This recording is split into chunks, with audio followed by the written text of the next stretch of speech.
भगवान श्री कृष्ण ने आधी रात में क्यों लिया था जन्म। जन्माष्टमी स्पेशल। भगवान श्री कृष्ण बेहद दयालु एवं कृपालु हैं। अपने भक्तों पर सदा कृपा बरसाते हैं, अतः उनके भक्तों पर कभी कोई आँच नहीं आती है।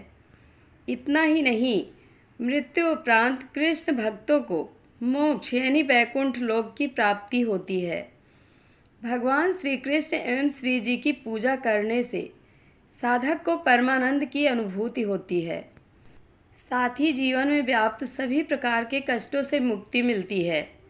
भाद्रपद मास के कृष्ण पक्ष की अष्टमी तिथि के दिन कृष्ण जन्माष्टमी पर्व हर्षोल्लास के साथ मनाया जाता है। इस दिन भगवान श्री कृष्ण का जन्म हुआ था।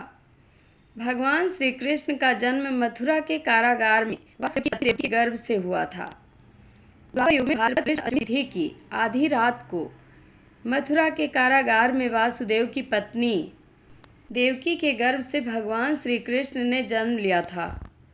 श्री कृष्ण ने बुधवार को रोहिणी नक्षत्र में जन्म लिया था। अष्टमी तिथि को रात्रि काल अवतार लेने का प्रमुख कारण उनका चंद्रवंशी होना बताया जाता है। श्री कृष्ण चंद्रवंशी, चंद्रदेव उनके पूर्वज और बुध चंद्रमा के पुत्र हैं। इसी कारण चंद्रवंश में पुत्रवत जन्म लेने के लिए कृष्ण ने बुधवार का दिन चुना। भगवान कृष्ण ने माता देवकी के 8वें संतान के रूप में जन्म लिया था। कृष्ण जी का जन्म मथुरा के मामा कंस के कारागार में हुआ था।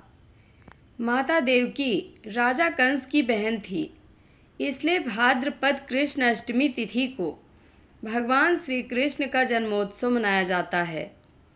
सत्ता का लालची था कंस। कंस को सत्ता का लालच था। उसने अपने पिता राजा उग्रसेन की राजगद्दी छीनकर उन्हें जेल में बंद कर दिया था और स्वयं को मथुरा का राजा घोषित कर दिया था। राजा कंस अपनी बहन देवकी से बहुत प्रेम करता था। उन्होंने अपनी बहन का विवाह वासुदेव से कराया था, लेकिन जब वह देवकी को विदा कर रहा था तभी एक आकाशवाणी हुई कि देवकी का 8वां पुत्र कंस की मौत का कारण बनेगा। यह सुनकर कंस डर गया।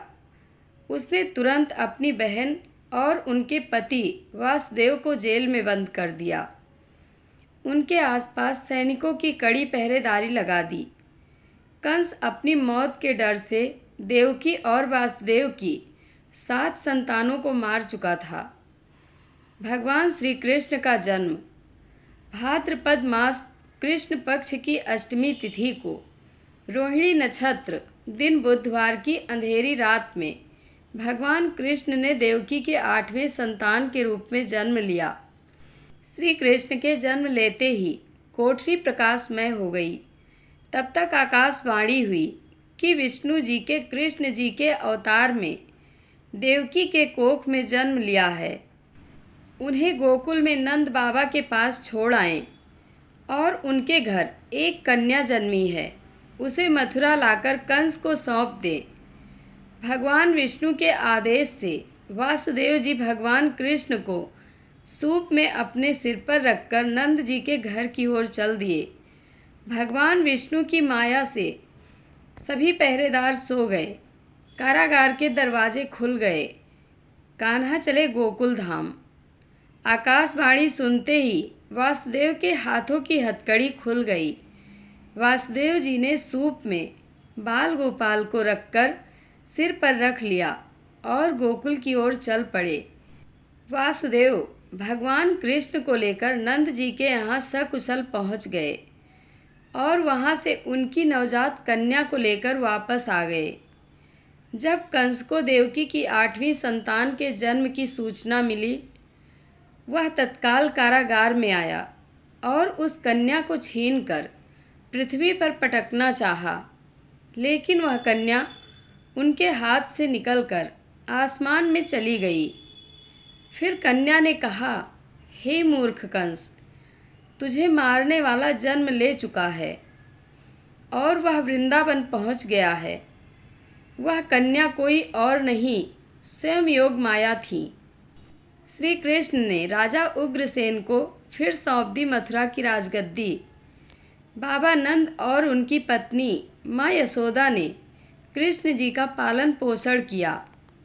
राजा कंस ने कृष्ण जी का पता लगाकर उन्हें मारने की खूब कोशिश की, लेकिन कंस की सारी कोशिशें विफल हुई और कृष्ण जी को कोई मार नहीं सका। अंत में श्री कृष्ण ने कंस का वध किया। राजा उग्रसेन को फिर मथुरा की राजगद्दी सौंप दी। इस तरह से जन्माष्टमी की व्रत कथा पूरी हुई। भगवान श्री कृष्ण का जन्माष्टमी के दिन व्रत रखने से संपूर्ण इच्छाओं की पूर्ति होती है। इस दिन विधि पूर्वक यशोदा नंदन की पूजा करने से सुख समृद्धि का आशीर्वाद मिलता है। वहीं जिन दंपतियों की संतान की चाह है, उन्हें जन्माष्टमी के दिन लड्डू गोपाल की उपासना करना चाहिए। ज्योतिषाचार्य के अनुसार इस वर्ष विशेष ग्रह नक्षत्र में होने की वजह से जन्माष्टमी को काफ़ी शुभ माना जा रहा है। साधना करने के लिए श्री कृष्ण के भक्तों के लिए यह बहुत महत्वपूर्ण समय है। वैसे तो हर जन्माष्टमी शुभ होती है और श्री कृष्ण भक्तों के सारे दुख हर लेते हैं, लेकिन अगर आप विशेष काल और नक्षत्र में भजन कीर्तन के साथ श्री कृष्ण कथा और लीला अमृत का पाठ करते हैं तो इससे भगवान श्री कृष्ण प्रसन्न होंगे। जगत के पालनहार भगवान श्री कृष्ण से जुड़ी रोचक बातें। नंबर 1, स्कंद पुराण के अनुसार जो व्यक्ति श्री कृष्ण जन्माष्टमी व्रत नहीं करता वह जंगल में सर्प और व्याघ्र होता है। नंबर 2, ब्रह्म पुराण के अनुसार कलयुग में भाद्रपद मास के कृष्ण पक्ष की अष्टमी में 28वें युग में देवकी के पुत्र श्री कृष्ण उत्पन्न हुए थे। यदि दिन या रात में रोहिणी न हो तो विशेषकर चंद्रमा से मिली हुई रात्रि में इस व्रत को करें। नंबर 3, भविष्य पुराण के अनुसार श्रावण मास के शुक्ल पक्ष में कृष्ण जन्माष्टमी व्रत जो मनुष्य नहीं करता वह क्रूर राक्षस होता है। केवल अष्टमी तिथि में ही उपवास कहा गया है। यदि वही तिथि रोहिणी नक्षत्र से युक्त हो तो जयंती नाम से संबोधित की जाएगी। पुराण का वचन है कि कृष्ण पक्ष की जन्माष्टमी में यदि एक कला भी रोहिणी नक्षत्र हो तो उसको जयंती नाम से ही संबोधित किया जाएगा। अतः उसमें प्रयत्न से उपवास करना चाहिए। जय श्री कृष्ण। कथा आप लोगों को कैसी लगती है कमेंट बॉक्स में अपनी राय अवश्य दें। धन्यवाद।